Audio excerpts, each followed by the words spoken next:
ជំរាបសួរអ្នកទាំងអស់គ្នារាល់ថ្ងៃហ្នឹងគឺបងតាក់ទងជាមួយ sales អញ្ចឹង sales គឺបងតាក់ទងជាមួយនឹងbusiness owner entrepreneur ឬក៏ជាស្ថាប័នដែលគាត់មកពីក្រៅប្រទេសឬក៏ស្ថាប័នក្រុមហ៊ុនដែលគាត់នៅក្នុងស្រុកអូខេ So ត្រឡប់ទៅ last 10 years ក៏បងជាបុគ្គលិកធនាគារដូចគ្នាក៏ប៉ុន្តែបើសិនជាបងត្រឡប់ទៅ10ឆ្នាំមុនវិញគឺបងអត់ទាន់find myself ទេគឺពេលនោះគឺបងចូលធ្វើការក៏ទៅតាមlet's say market គេល្បីថាអូវិស័យធនាគារ growing so I decide to learn banking and finance and then ពេលបងចប់បងចូលធ្វើការងារធនាគារមែនប៉ុន្តែ5ឆ្នាំដំបូងនៅពេលដែលបងចូលធ្វើការធនាគារបងទទួលស្គាល់តែខ្លួនឯងអត់ទទួលបានជោគជ័យទេពីព្រោះបងអត់ទាន់ស្គាល់ខ្លួនឯងបងធ្វើទៅតាមការនឹកឃើញធ្វើទៅតាមទីផ្សារដែលគេ growth អញ្ចឹងបងក៏ decide ថាបងskip in banking industry បងក៏ទៅធ្វើការអឺដែលមិនមែនជាធនាគារនៅពេលដែលបងចេញពីធនាគារបងទៅធ្វើការងារក្រុមហ៊ុនបង have different feeling វិញបងចាប់ផ្ដើម rely បងចាប់ផ្ដើមស្គាល់ខ្លួនឯងអូខេmy favorite job áគឺមិនមែនក្រុមហ៊ុនអឺមិនមែនធនាគារចឹងណាហើយនៅពេលដែលបងត្រឡប់ទៅរឿងចាស់បន្តិចនៅពេលដែលបងធ្វើការងារនៅក្រៅធនាគារហ្នឹងក៏បងមាន part time job ដែរពីព្រោះអីពីព្រោះពេលហ្នឹង Facebook ទើបតែចាប់ផ្ដើមល្បីអញ្ចឹងបងក៏មានលក់អនឡាញអាពេលហ្នឹងបងជាមនុស្សដែលបងចូលចិត្ត like គេហៅ jewelry á គ្រឿងគ្រឿងខ្សែកខ្សែដៃអីក្រវិលគឺបងស្រឡាញ់អញ្ចឹងបងមានមិត្តភក្តិបង2នាក់ក៏គាត់ស្រឡាញ់ដូចគ្នាអញ្ចឹងយើងសហការគ្នាយើងធ្វើការផងយើងមាន part time job ផងប៉ុន្តែនៅពេលដែលបងឆ្លងកាត់តាមបទពិសោធន៍របស់បងនៅពេលដែលបងធ្វើអ្វីដែលបងគិតថាបងចូលចិត្តប៉ុន្តែនៅពេលដែលយើង step up ហើយយើងធ្វើវាគឺវាមានថាបង feel different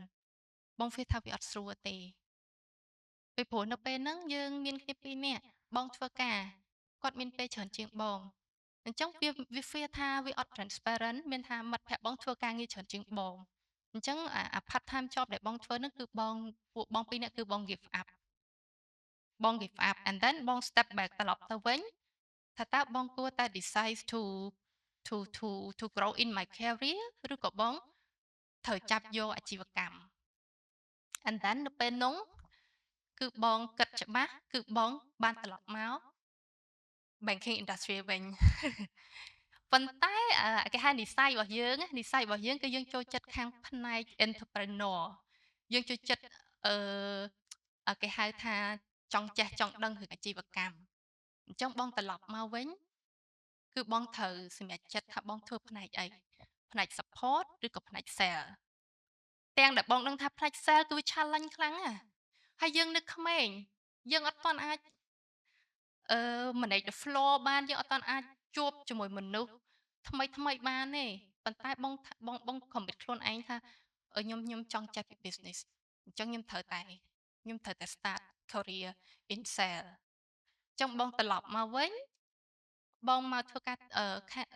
ធ្វើការធនាគារ and then បងចាប់យក salesman ហើយការចាប់យក sales career របស់បងហ្នឹងគឺបង start from focusing in retail business បងអត់អាច start up ឡើងគឺមកកាន់ការងារធំបាននេះគឺបងកាន់ប្រភេទ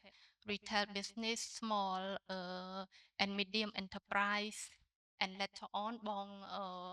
improve ខ្លួនឯងមកកាន់ខាងផ្នែក commercial អញ្ចឹង commercial បង address តិច commercial គឺយើងផ្ដោត more on wholesale business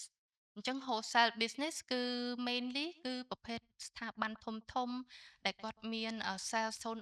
sales turnover ប្រចាំឆ្នាំគាត់ let's say ថា10លានឡើងនឹងជាឧទាហរណ៍ yes អញ្ចឹង from my whole life experience in career ខ្ញុំនិយាយបានថាទោះបីជាខ្ញុំអត់ធ្វើការងារផ្ទាល់ឬក៏ប្រកបអាជីវកម្មផ្ទាល់បានប៉ុន្តែខ្ញុំ understand the whole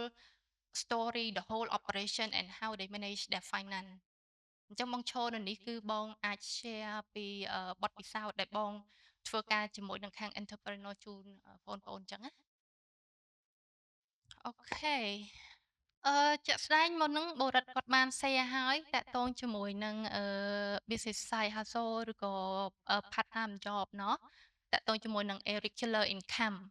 ប៉ុន្តែបងជឿថាប្អូនៗទៅថ្ងៃអនាគតមានអ្នកណាគេខ្លះចង់បាន stable income អត់លើកដៃ everyone right so it's my stage ពីព្រោះអីពីបងផ្ទាល់គឺនៅពេលដែលបងdeal ជាមួយនឹង business owner ឬក៏ entrepreneur អ្វីដែលបងមើលសំខាន់ជាងគេគឺ stable income and sustainable business so I can share you from my experience how to manage well in your finance ហើយកត្តាអីខ្លះដែលវាធ្វើឲ្យអូន fail ក្នុងការ manage ជាក់ស្ដែងខ្ញុំជឿថាប្អូនៗនៅនេះគឺគាត់សិតតែអ្នករៀនហើយក៏គាត់កំពុងតែស្វែងយល់ខ្លួនឯងថាគាត់ចង់ធ្វើអីនៅពេលដែលគាត់បញ្ចប់ការសិក្សាទៅទេអញ្ចឹងខ្ញុំបានឮពីអ្នកទាំងអស់គ្នាភាគច្រើនគឺគាត់ចង់បង្កើតជាអាជីវកម្ម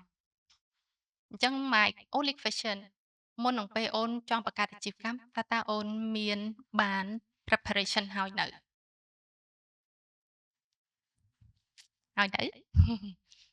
yes maybe yes maybe no ពីបងទៅវិញក៏ប៉ុន្តែអារឿង preparation វាមានច្រើនណាស់បើសិនជា by theory វាមានច្រើនណាស់នៅក្នុងសៀវភៅក៏គេមានបង្រៀនយើងដែរប៉ុន្តែបងគ្រាន់តែ share ថា as a entrepreneur ថាតើយើងត្រូវចាំបាច់មើលចំណុចធំៗអីគេខ្លះណោះទីមួយគឺ people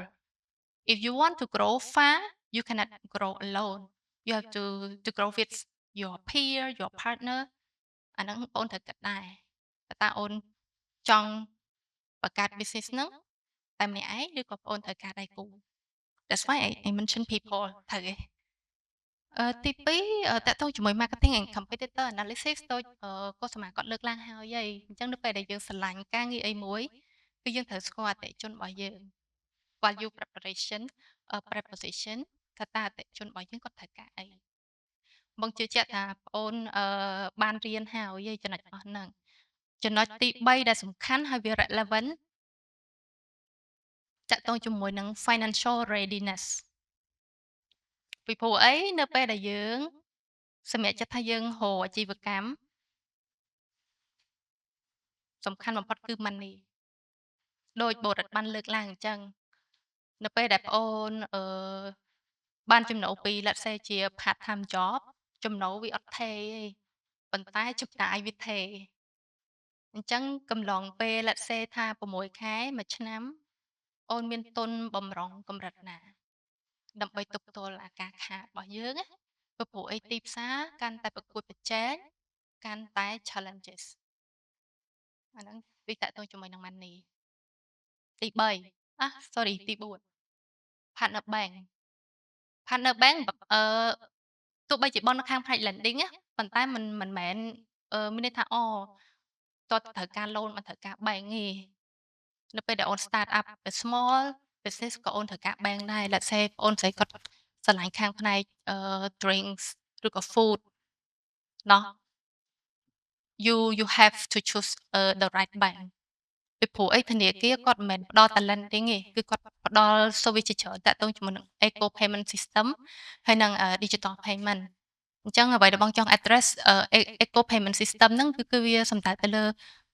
ទាំងចរន្តលុយចូលហើយនិងចរន្តលុយចេញតើធនាគារគាត់ផ្ដល់convenient service ឲ្យយើងបានប៉ុណ្ណាអឺបងអត់និយាយតាក់ទងថាតើយើងត្រូវ manage fund ឲ្យវា efficient ហ្នឹងបងអត់និយាយពីចំណុចល្អទេចំណុចធ្វើមិនទេប៉ុន្តែបងនិយាយពីចំណុចដែលធ្វើឲ្យអូន fail វិញពីព្រោះនិយាយពីចំណុចដែលធ្វើឲ្យអូន fail បែរអូនចាំច្រើនជាងត្រូវទេនៅពេលដែលប្អូនគិតថាអូនចង់ grow ខ្លួនឯងនៅក្នុងផ្នែក beverages food or drinks អូនត្រូវតែផ្ដោតទៅលើតែផ្នែកហ្នឹងឯងបើប្អូនចង់grow ឲ្យវាបានវែងឆ្ងាយក៏ប៉ុន្តែបើសិនជាឧទាហរណ៍ថាឥឡូវនេះប្អូនកំពុងតែគោរពខាង food and beverage សុកអូនចង់ចាប់យកផ្នែកផ្សេង let's say ថាខ្ញុំចង់ leverage business របស់ខ្ញុំ but it's at the wrong time អាហ្នឹងគឺវាជាបញ្ហា you have to grow one focus ឲ្យវា sustain ឲ្យវានឹងថឹង and then នៅពេលដែលអូនគិតថា "Okay, I can manage well on my cash flow" ទាំង cash flow in ទាំង cash flow out and then you can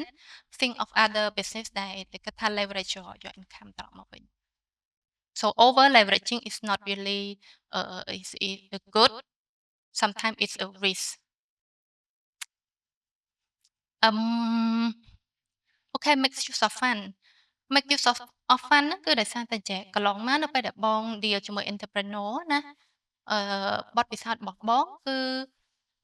business ភាគច្រើនគឺនៅពេលដែលគាត់ fail គឺគាត់មិនដែល fail ដោយមូលហេតុចំណូលរបស់គាត់វាអត់មាន profit ទេប៉ុន្តែវា fail ត្រង់គាត់ប្រើប្រាស់លុយខុសគោលដៅ let's say គាត់ run let's say មិនថា small មិនថា big ទេនៅពេលដែល owner នោះគាត់ប្រើលុយមិនថាលុយក្រុមហ៊ុនមិនថា individual consumption ណាគាត់ប្រើខុសទិសដៅគាត់ដកលុយក្រុមហ៊ុនគាត់ទៅinvest ទៅលើ lifestyle គាត់អាហ្នឹងគឺខុសចឹងនៅពេលដែ